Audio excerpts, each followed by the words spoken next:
Hello readers, I'm excited to get to read another book with you today.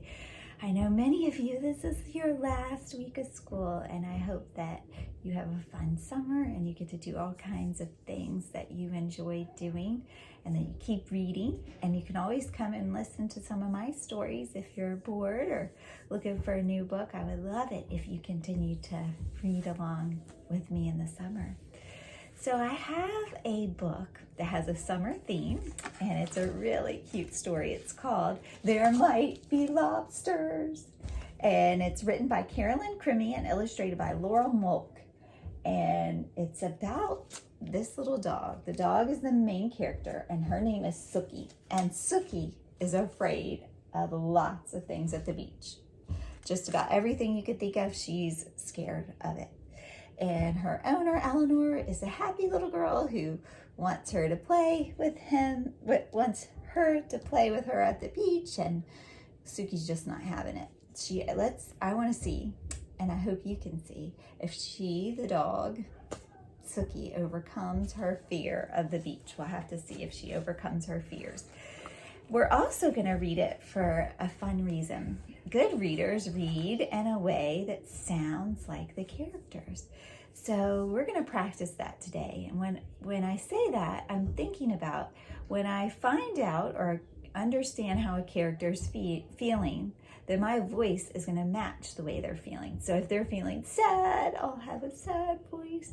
If they're feeling happy, I'll have a happy voice. If they're feeling mad, my voice might sound mad.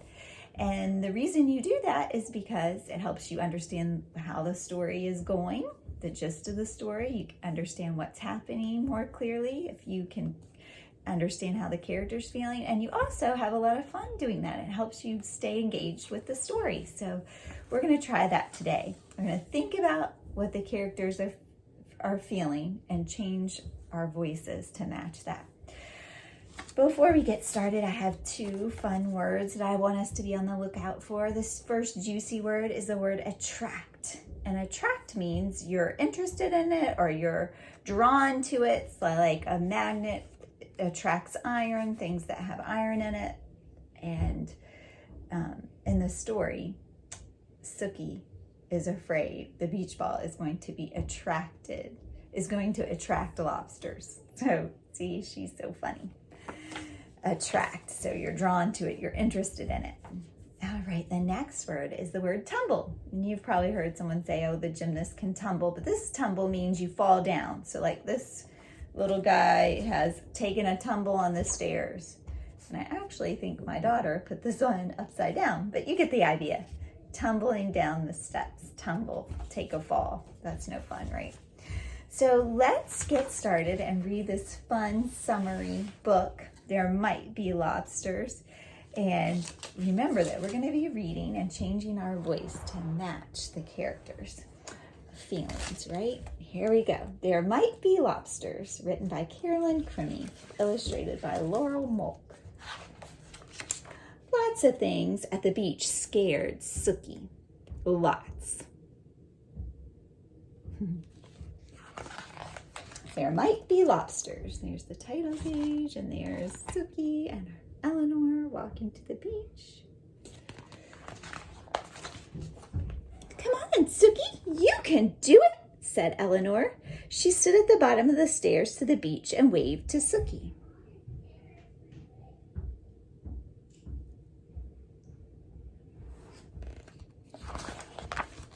But Sookie was just a small dog, and the stairs were big and sandy, and she had nothing and hadn't had lunch, and her foot was a little hurt, and she might get a shell stuck up her nose, and she might, I don't really like the way I'm reading that. I'm already understanding that Sookie's a little worried, right, and scared. And when you're scared, sort of things go in your head really quickly. So I think I'm going to read this in a worried voice that's kind of saying these things quickly, because worriers kind of run all these things in their head over and over again. So let me reread it. But Sookie was just a small dog, and the stairs were big and sandy, and she hadn't had lunch yet, and her foot hurt a little, and she might get a shell stuck up her nose, and she might tumble down on her head, and then she might need stitches, and besides that, there might be lobsters. So Sookie sat at the top of the stairs with Chunkamunka by her side. You see how I changed my voice? Oh, all right, said Eleanor. She picked them both up with a tisk and a huff and carried them down the stairs. So she's a little annoyed, Eleanor, but she picked them up. Come on, Sookie, you can do it, said Eleanor. She tossed a beach ball Sookie's way.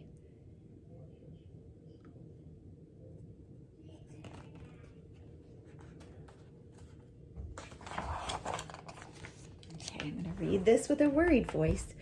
But Sookie was just a small dog, and the beach ball was big and beachy, and it might hit her nose, and then it would pop, and it might be too loud, or it might knock her down, and she might never get up, and she might have to live on the beach forever and eat seaweed to survive. And besides, beach balls attract lobsters. Oop, there's that word. So Sookie sat far away from the beach ball with Chunkamunka by her side. It's her favorite toy. Very important to her. All right, I'm going to read my voice annoyed because, look, she looks annoyed, and before she was a little annoyed, so here we go. Oh, Sookie, Eleanor swooped that pup up with a tisk and a huff and cradled her in her arms. Come on, Sookie, you can do it. Eleanor stood at the water's edge and splashed a little splash at Sookie. I changed my voice there to be more upbeat because I see a smile on her face. But Sookie was just a small dog, and those waves were big, and they were whooshy, and they were salty, and they were too wet, and they might toss her out to the middle of the sea, and she might float all the way to Tasmania, or even Florida, and she might get swallowed by a whale, and she wasn't wearing a bathing suit, and besides, there might be lobsters. So Sookie sat at the edge of the water with Chunkamunka by her side. Oh, she loves that Chunkamunka. Oh, Sookie, said Eleanor. She shook her head and dove into the waves.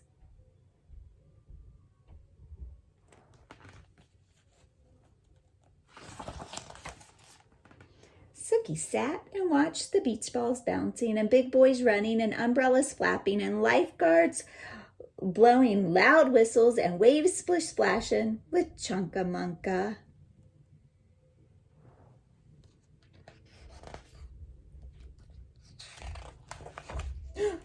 Floating out to sea? She barked for Chunkamunka to come back. Chunkamunka started to sink. Oh no, what's Sookie gonna do?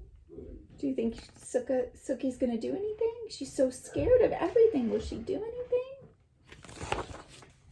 Sookie started to paddle.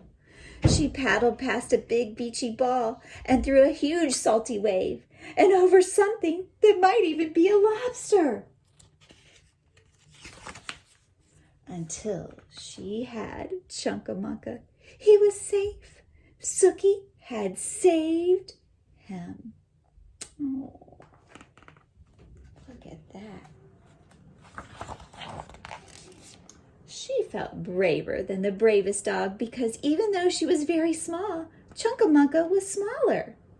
Okay, I want you to read this with me. It says, "Oh, Sookie, I knew you could do it," said Eleanor. How should we read it? Should we read it like this? "Oh, Sookie, I knew you could do it." That sounds kind of maddish. Let's read it like, should we read it sad? "Oh, Sookie, I knew you could do it." No, she looks happy and excited, so let's read it in a happy voice. "Oh, Sookie, I knew you could do it," said Eleanor. She picked them both up with a yay and a hooray and swung them very gently through the air. Sookie sat in the sandy sand with the wavy waves and watched for lobsters with Chunkamunka by her side. And they didn't see one lobster all day. Look, Sookie's enjoying the beach now. She got over her fear. She went and saved Chunkamunka. what you'll do for love, right? When you love something, you'll overcome a lot of your fears.